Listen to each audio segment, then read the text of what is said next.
Good morning, good afternoon, good evening. Whenever you are watching this video, let me welcome you all to our channel Future Endeavors. Okay, so in the previous class, we have discussed about the structure of atom.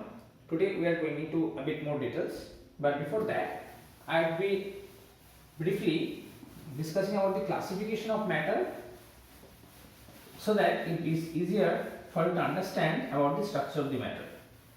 Okay. So, if I consider matter, now matter can be of two types. Matter can be of two types, pure and impure. So, one is pure matter, another one is impure matter. Now, we will be discussing about this pure matter and impure matter in a later class. Here, we are just trying to see a brief overall view. Okay. So, pure matter are of two types further. Those are elements, and the second type is of compounds. You must have read about these elements and compounds to a little bit extent, okay, or maybe some of you have also read this in details also. And impure substances are mainly of one type, and that is mixtures.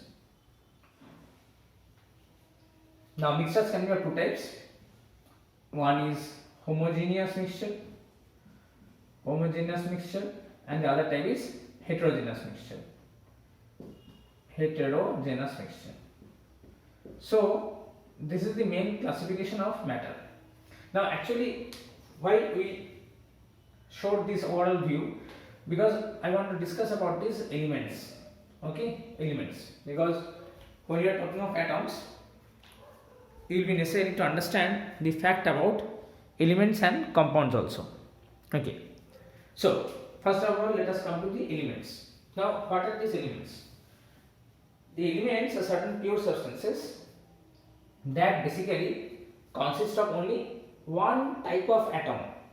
Okay, if you take a sample of a certain element, it will have all the atoms of similar nature.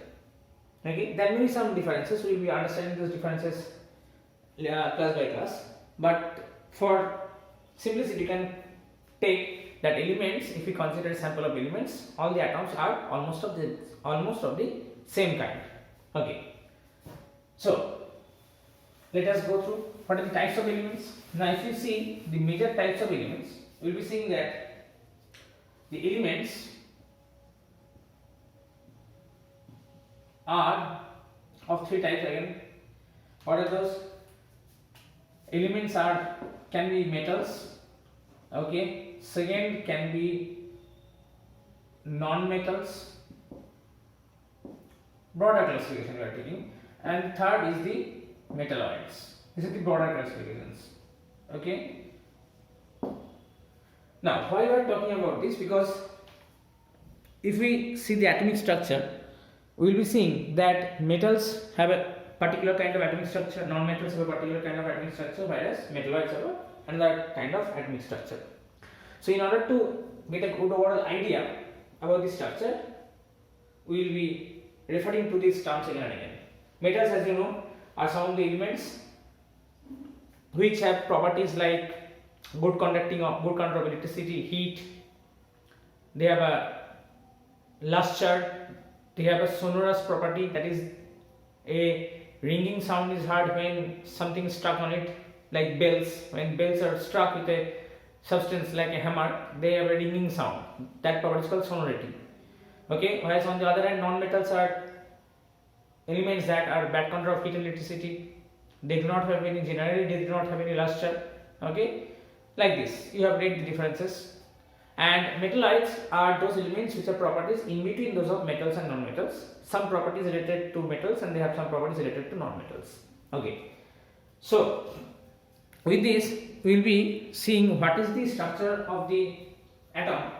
As you have understood that atoms have a nucleus and with orbits around that nucleus where the electrons are revolving.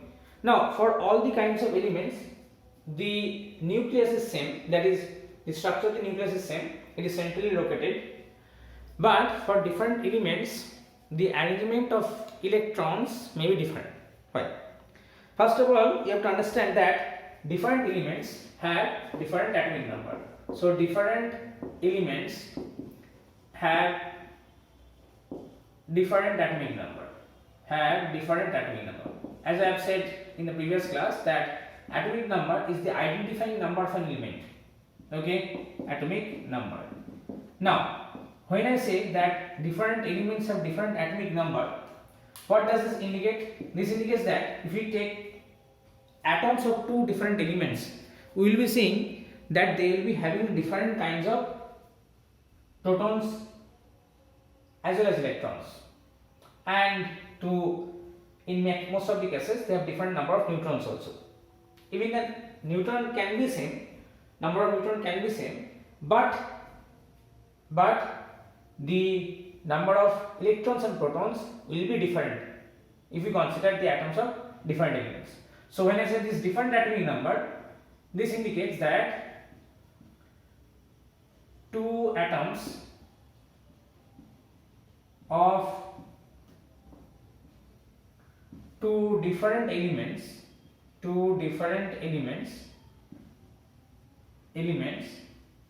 have different number of protons and electrons. This has to be, definitely this has to be, okay, protons and electrons. Okay,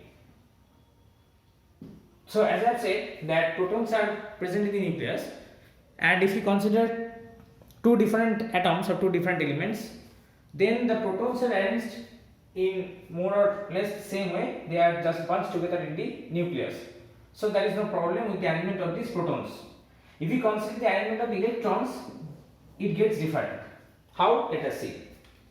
So first of all, the arrangement of the electrons in the different shells of an atom is regarded as the electronic configuration. Okay, so I am just erasing it off. If you have not written the notes, please stop the video and pause the video and note it down. Okay, so arrangement of electrons in atom of an element, arrangement of electrons in atom of an element in the various shells,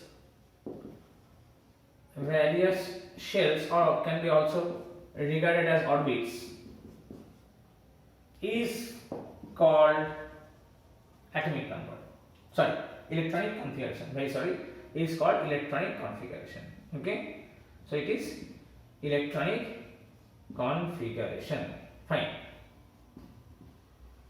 Okay, so electronic configuration. So is it clear? Electronic configuration. Yes. Okay. So this is electronic configuration. Now, if we consider, so you have to at least remember the name of the elements according to the atomic number for the first 20 elements. At least this is the very basic. The more you can memorize, more it is better. There are recently around 120 elements discovered so far. It is always not possible to remember all those 120 names, but at least you can remember the first 20 basic names. It is very, very important. So depending on the atomic number of the elements, okay, they have different number of electrons, and on that basis the electrons are arranged in different ways. Okay, so first of all, just let us see what are those 20 elements and which have the atomic number 1 to 20. Just recapitulating it a little bit. Okay, so atomic number, and on this side I am writing the elements. Okay, so atomic number 1 is of hydrogen. Okay, hydrogen. 2 is of helium. 3 is of lithium. 4 is of beryllium. 5 is boron. Is it visible? Let me see. Yes, it's visible. So sixth is carbon. Okay, atomic number, elements.